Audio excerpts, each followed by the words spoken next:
Welcome to this webinar, which provides insights into partnership with parents with a focus on early years practitioners. These insights take account of research and are drawn from inspectors' findings in early learning and care settings, as well as the guidance provided by inspectors to settings to promote improvement. All of the evidence provided in this webinar should be considered in light of the prevailing public health guidelines which apply in educational settings.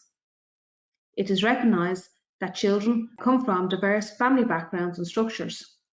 Throughout this webinar, we use the word parent to refer to a child's primary educator and their main carer. The principles of ASHLR, the Early Childhood Curriculum Framework, and SHIELTA, the National Quality Framework for Early Childhood Education, emphasises the importance and value of parents and early years practitioners working together in partnership to benefit children's learning and development.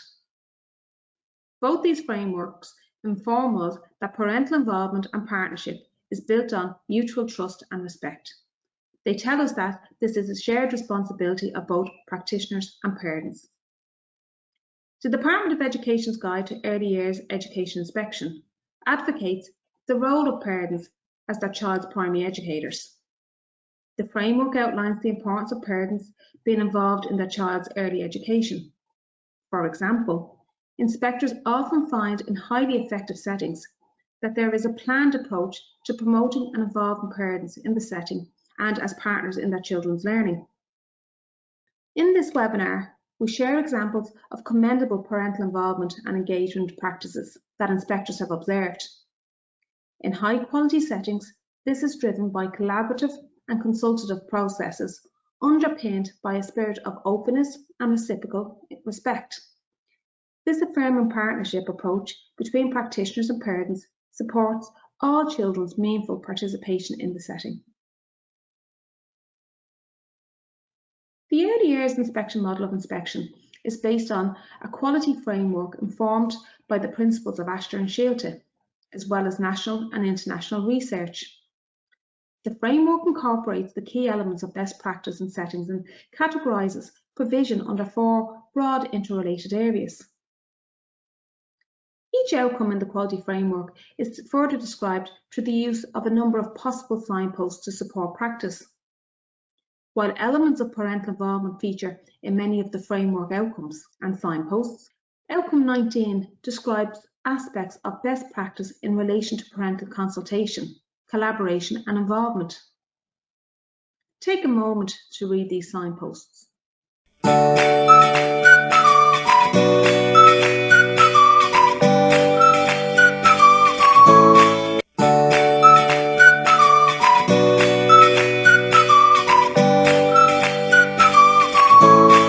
It is important to note that these are not intended to be either prescriptive or definite. Instead, they are designed to inform collaborative planning as part of the setting's improvement processes. Inspectors often find that managers and practitioners use them as prompts to affirm strengths in provision while identifying areas in need of improvement, which they can work towards achieving. In promoting partnership with parents, inspectors acknowledge the value of positive interactions between the practitioners and parents that are supported by clear two-way channels of communication. In high-quality settings, inspectors frequently note the many ways in which practitioners connect with parents to make them feel welcomed, valued, respected and listened to. These include, for example, positive relationship building and working in partnership with parents during transition times. Inspectors frequently acknowledge that practitioners show sensitivity and warmth towards the building of relationships with children and their parents. For example, many settings operate a key person approach. This approach is one in which each practitioner develops a secure relationship with a small group of children and acts as a link between the setting and the parents of these children. In addition, in many settings, an outdoor policy is in place.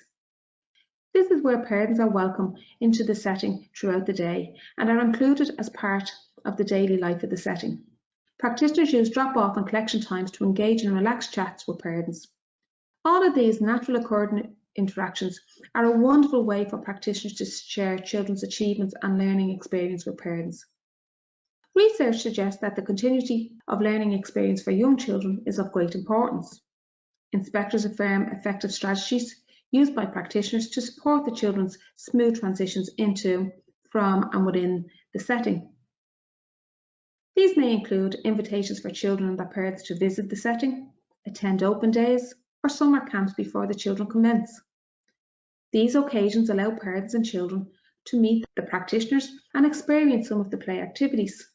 In some cases, practitioners visit children in their home and chat about and look at photographs at what happens in the setting. Many practitioners also implement a phased settling-in approach to assist settling children into the setting and between learning rooms. This is where parents are welcome and encouraged to stay in the setting until their child is fully settled. Inspectors recognise the value of practitioners supporting children with their transitions to primary school. We often advise practitioners to refer to resources and support materials available in the Astra Shilta Practice Guide and the National Council for Curriculum Assessment (NCCA) transition document, MOSCAL, and the first 5 Let's Get Ready. These resources support practitioners to share information on the children's learning with parents and with primary school personnel with parents' consent.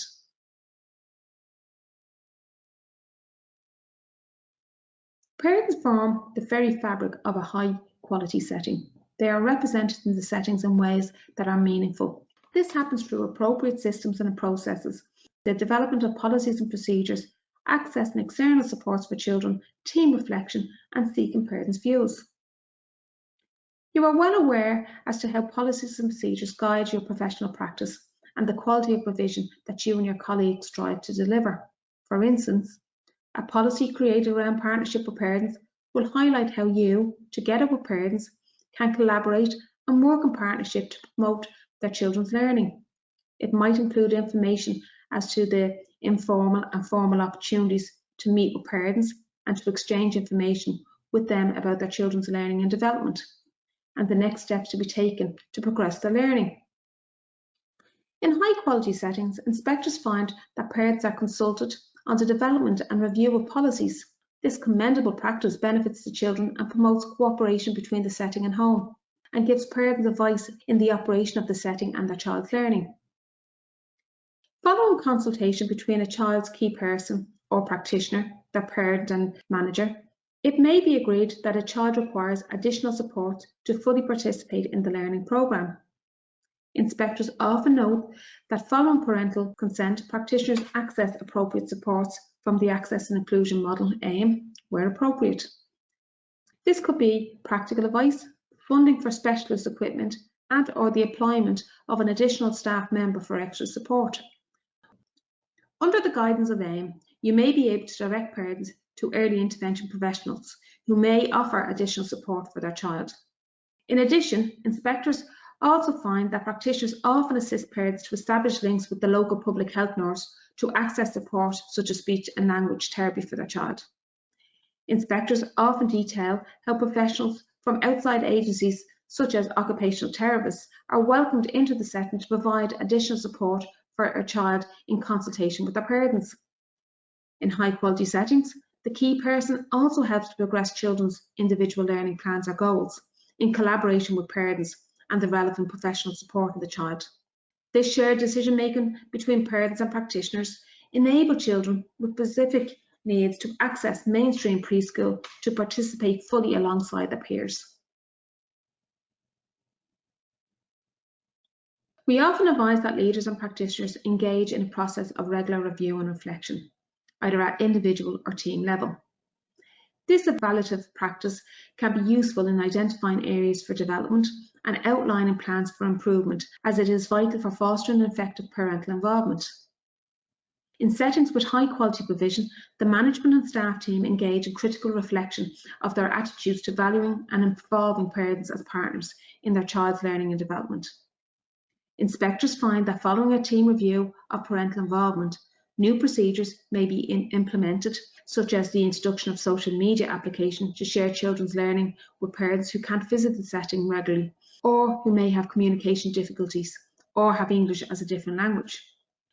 This committed whole team approach enriches the sharing of information between the setting and home.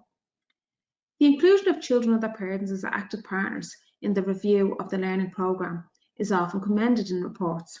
For example, through questionnaires, surveys, and the use of comment boxes, parents' voices are listened to and acted upon. This highly effective practice supports the inclusion of all children and enhances parental engagement.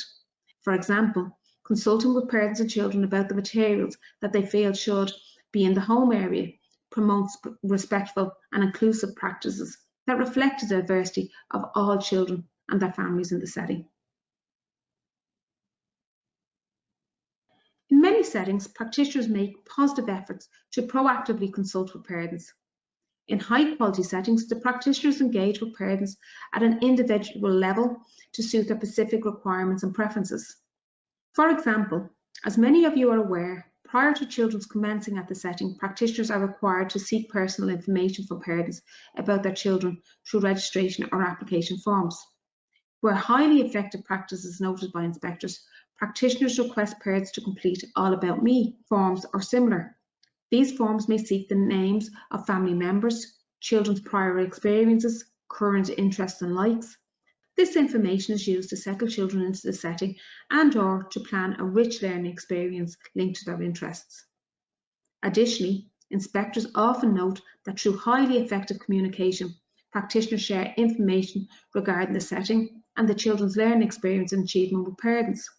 Strategies used to do so often include information evenings, informal chats, formal meetings, photographs, and sample of the children's work. In some settings, information is shared through a parent's handbook, newsletters, diary entries, and social media. In highly collaborative practice, efforts are made to communicate and share this information with parents for whom English is an additional language.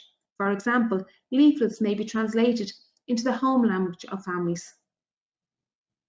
In supporting and sharing of information, practitioners often invite parents into the learning room to view photographs and samples of the children's creative work.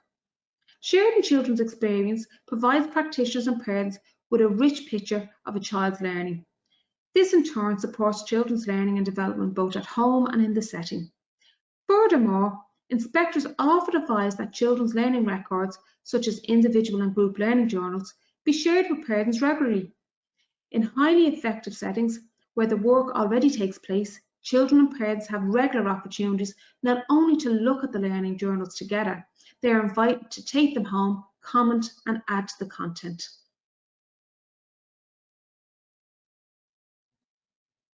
Inspectors frequently find that in high-quality settings, practitioners embrace parental involvement as a means to nurture children's positive sense of identity and belonging and to embrace their cultural diversity.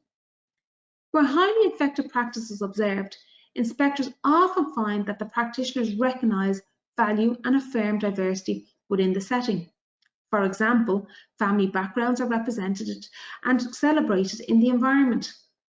These often include photographs of the children and their families, word displays in different languages, along with books and equipment associated with children's cultures. Practitioners may encourage parents to visit the setting to celebrate and share information on their family cultures and traditions. Practitioners organise activities that include parents and other family members. Inspectors often note these include invitations for family members to join family and sport days, end-of-year celebrations and seasonal activities. They may be asked to help out with fundraising events and organise trips to places of interest such as the playground, the park or museum. Where inspectors note exemplary practice, practitioners provide opportunities for parents and family members to engage in play days, story time or creative activities with children in the setting.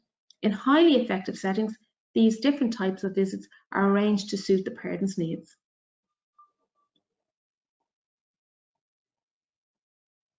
Here is a list of information and resources which may support you further. This brings us to a close of the webinar. We would like to thank you for listening. We hope it provides helpful advice on promoting partnership with parents.